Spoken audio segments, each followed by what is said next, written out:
Hi friends, welcome to my very first garden tour. So today is the 13th of May, it's Mother's Day tomorrow, and we just had an enormous rainstorm come through, washed everything got a good soaking. Like it was buckets that poured. So I wanted to come show you, now that the rain stopped, I wanted to show you my very first garden tour. This is a spring garden tour, and so I hope you enjoy it. I'm going to show you what is blooming right now and all the things. So let's go have a look. Alright, so here we are in this area of the garden. We just have a few boxwood, but the one thing I wanted to show you was over here in this left-hand corner underneath these window boxes. Now, these have made it through the winter, but my little boxwood at the top of the window boxes certainly had too much winter burn, and so those will be coming out once everything gets warmer. I can show you here underneath here, I did throw a couple of spinach seeds in this area, and how easy is that? They're coming up just well, and this hopefully will fill in. Now for the bottom area here, I wanted to show you our little limelight hydrangeas, and they're just barely budding out. So because I live in such a cooler climate here up in the mountains, they don't bud out until much later. Surrounding this corner of the house is one of my favorites, is the American cranberry bush. It's a viburnum, and it ends up turning, you can see this tiny little leaves here, but the flowers, these little tiny buds here, they haven't budded up yet. They turn into a beautiful disc-like white flower, and they're absolutely gorgeous. I'll give you another little quick close-up of these.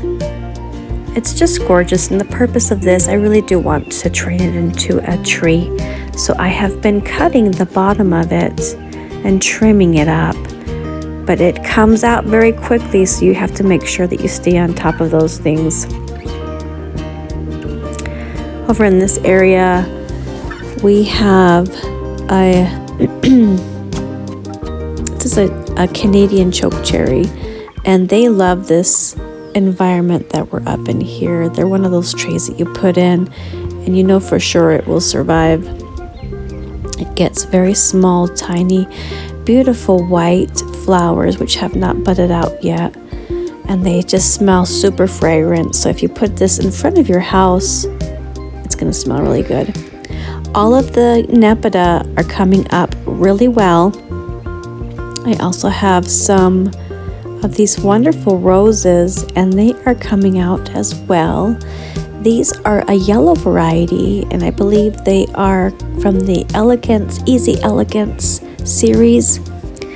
Over here are one of my favorites. This was just a bag of bulbs that I found at Sam's Club one day, and it was like 100 delicious mix of daffodils, and they're wonderful because they bloom at different times, and so I have a continual color here for several months of these beautiful daffodils. I'm not sure what varieties they are, it's just a wonderful mix. Down here we have a Clematis. Now this is a Duchess of Edinburgh Clematis, and it's just starting to pop its head out. And so it ends up being these beautiful white flowers.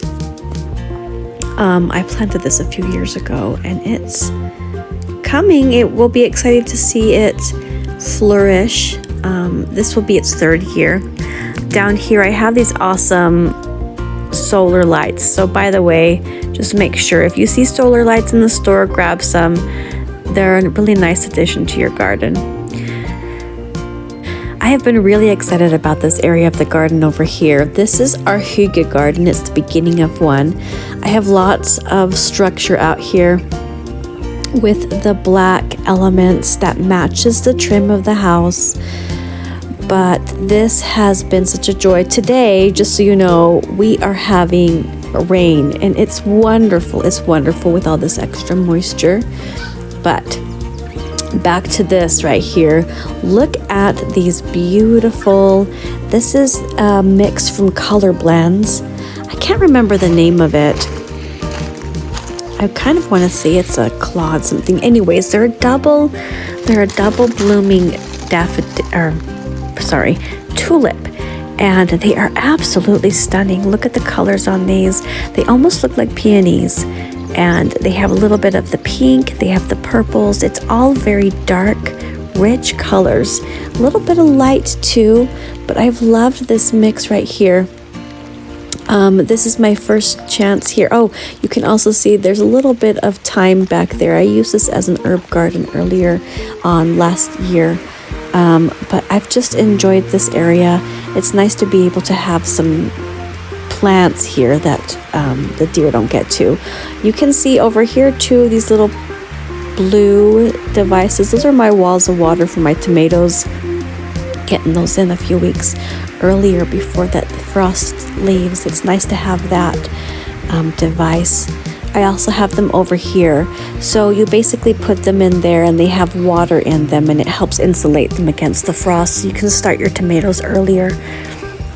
Over here is the corner that I love so much. I like to say that this will be a rose garden someday. There's a tiny little David Austin rose that's popping back up from a bare root that I grew.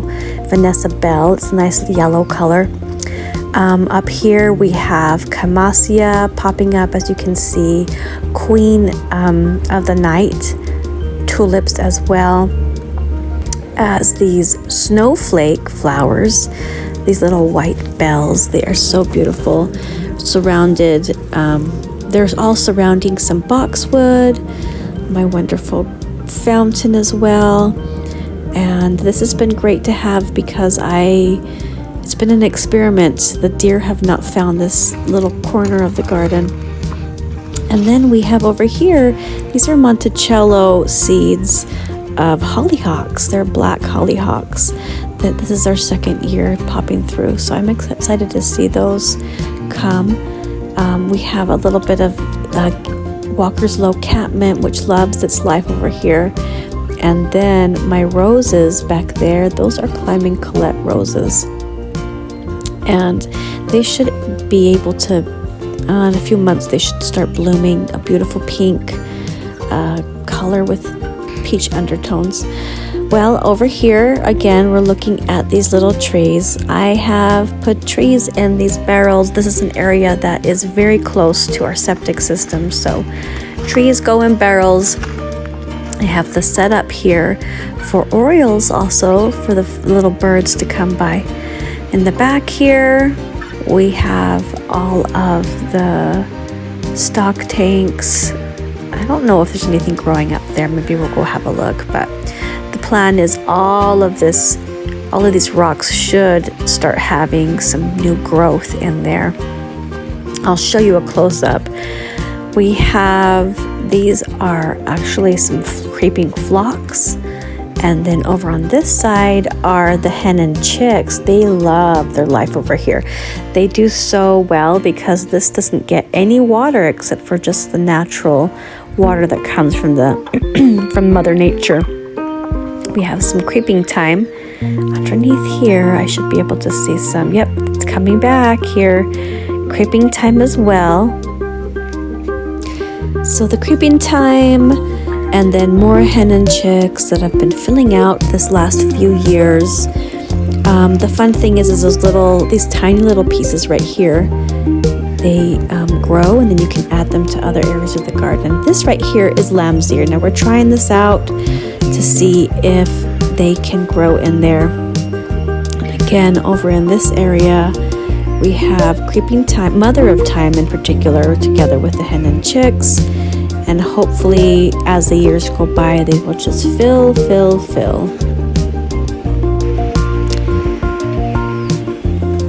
This rain is starting, my friends, but we do have the little hummingbirds trying to find a little shelter on this stick of a tree. Oh, we have tons of hummingbirds in this garden, and they're so sweet. This area right here, we have, well, the plan is, I don't know what the plan is right there. We'll see. Something needs to be planted there. Something needs to be planted there. I do have a little bit of nepeta in there together with some alliums, but It's a little bit of a challenge. We have lots and lots of rock, we have deer, we have sagebrush. It is definitely a work against the elements in this neighborhood. Behind the playground, we have the garden shed, but to brighten up the garden shed area, this is actually a really rough area. I haven't really landscaped this area yet, kind of just let it go wild a little bit. But I have had a chance to put in some of my favorite daffodils. These daffodils, and of course added a little area. Yeah, back there, definitely I would love to have some more landscaping, but for now we have the daffodils. These are white lion daffodils from Color Blends, and they have just been really happy over here. I also have a little bit of grape hyacinth as well, and a little fairy garden elements here and there by the kids. It's really nice to have fairy garden things for your kids around the playground, so they can kind of just play. I do have a little bit of, oh, what are these called again? They are June berries. And this tree right here is a Shade Master Honeylocust. It's also starting to come alive again. It's one of the last trees to leaf out here in my neck of the woods, but it provides a beautiful pop of green. On the side of the shed here, we have a few hydrangeas, but a tiny little rose. It's a climbing rose, and then again Limelight Hydrangeas in this corner here. I do spray them occasionally with some deer resistant spray. This is the edge of the Perennial Border. I love seeing it come alive this time of year. We have little pops of salvia that are coming up. We have the daffodils, and this right here is a Chinese snowball bush.